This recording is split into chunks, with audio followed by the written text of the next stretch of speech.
اعوذ باللہ من الشیطان الرجیم، بسم اللہ الرحمن الرحیم۔ یہ کہانی ایک شہزادہ تاتاری کی ہے۔ تاتاری سپاہیوں نے اپنے شکارگاہ میں ایک اجنبی کو داخل ہوتے دیکھا تو فوراً اس کی طرف لپکے اور بولے، خبردار، انہی قدموں پہ رک جاؤ۔ کیا تمہیں معلوم نہیں ان اطراف میں داخل ہونا منع ہے؟ یہ تاتاری سردار کی شکارگاہ ہے۔ معلوم نہیں تھا، اجنبی نے جواب دیا۔ اسے سردار کے سامنے لے چلو، وہ جو حکم دیں گے کریں گے۔ ایک نے کہا۔ سپاہی اس اجنبی کو ساتھ لیے تاتاری سردار کے پاس پہنچے اور اس اجنبی کے بارے میں بتایا کہ اس نے کیا غلطی ہوئی ہے۔ تاتاری سردار اس وقت اپنے کتے کو گوشت کھلا رہا تھا۔ پتہ نہیں کس خیال میں تھا، اجنبی کی طرف دیکھ کر بولا، تم اچھے یا میرا کتا؟ اجنبی نے پرسکون آواز میں جواب دیا،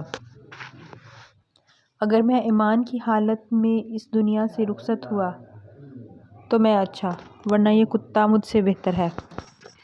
اجنبی نے پرسکون آواز میں جواب دیا، اگر میں ایمان کی حالت میں اس دنیا سے رخصت ہوا تو پھر میرے پاس آنا، ورنہ یہ کتا مجھ سے بہتر۔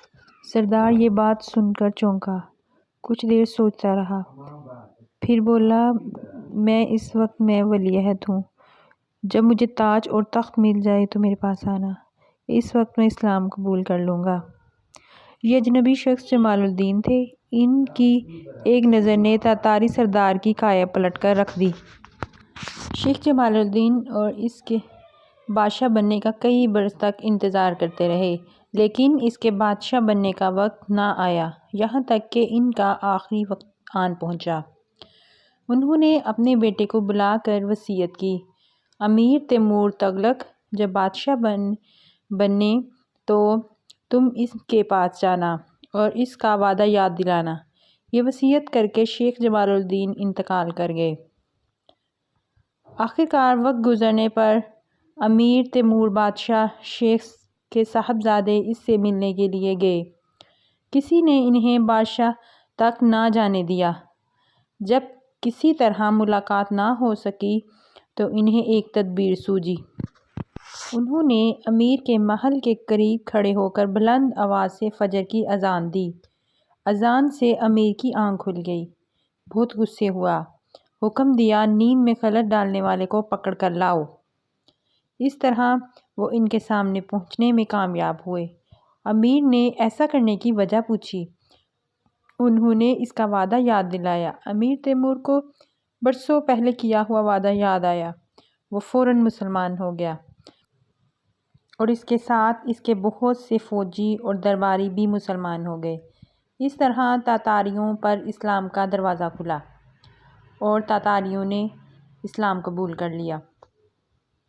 اعوذ باللہ من الشیطان الرجیم، بسم اللہ الرحمن الرحیم۔ یہ کہانی امام ابو عمر اور عبد الرحمن بن عمر والا رحمۃ اللہ علیہ کی ہے۔ امام ابو عمر و عبد الرحمن بن عمر رحمۃ اللہ علیہ بیان کرتے ہیں کہ میں عید الفطر کی شب میں اپنے گھر میں بیٹھا ہوا تھا کہ کسی شخص نے میرے دروازے پر دستک دی۔ میں باہر آیا تو دیکھا کہ میرا ہمسایہ کھڑا ہے۔ میں نے کہا، کہو بھائی، کیسے آنا ہوا؟ اس نے کہا، حضرت، کل عید ہے، لیکن میرے گھر میں خاک اڑ رہی ہے، خرچ کے لیے ایک پیسہ تک نہیں۔ اگر آپ کچھ عنایت فرمائیں تو عزت و آبرو کے ساتھ ہم عید کا دن گزار لیں گے۔ میں نے عید کے مصارف کے لیے 25 درہم جمع کر رکھے تھے۔ فوراً ہی اپنی بیوی سے کہا، ہمارا فلاں ہمسایہ نہایت غریب ہے، اس کے پاس عید کے دن خرچ کے لیے ایک پیسہ تک نہیں۔ اگر تمہاری رائے ہو تو جو 25 درہم ہم نے عید کے مصارف کے لیے رکھ چھوڑے ہیں ہمسایہ کو دے دیں، ہمیں اللہ تعالیٰ اور دے گا۔ بیوی نے کہا، بہت اچھا۔ چنانچہ ہم نے وہ درہم اپنے ہمسائے کے حوالے کر دیے۔ وہ دعائیں دیتا چلا گیا۔ تھوڑی دیر کے بعد میرا دروازہ پھر سے کسی نے کھٹکھٹایا۔ میں نے دروازہ کھولا تو ایک نوجوان مکان میں داخل ہو کر میرے قدموں میں گر پڑا اور رونے لگا۔ میں نے کہا، خدا کے بندے، تجھے کیا ہوا اور تو کون ہے؟ اس نوجوان نے جواب دیا، آپ کے والد کا غلام ہوں، عرصہ ہوا بھاگ گیا۔ اب مجھے اپنی غلطی کا احساس ہوا اور اپنی حرکت پر ندامت بھی ہوں۔ یہ 25 دینار میری کمائی کے ہیں، آپ کی خدمت میں پیش کرتا ہوں، قبول فرما کر مجھے ممنون فرمائیے۔ آپ میرے آقا ہیں اور میں آپ کا غلام۔ میں نے وہ دینار لے لیے اور غلام کو آزاد کر دیا۔ پھر میں نے اپنی بیوی سے کہا، خدا کی شان دیکھو، اس نے ہمیں درہم کے بدلے دینار دے دیے۔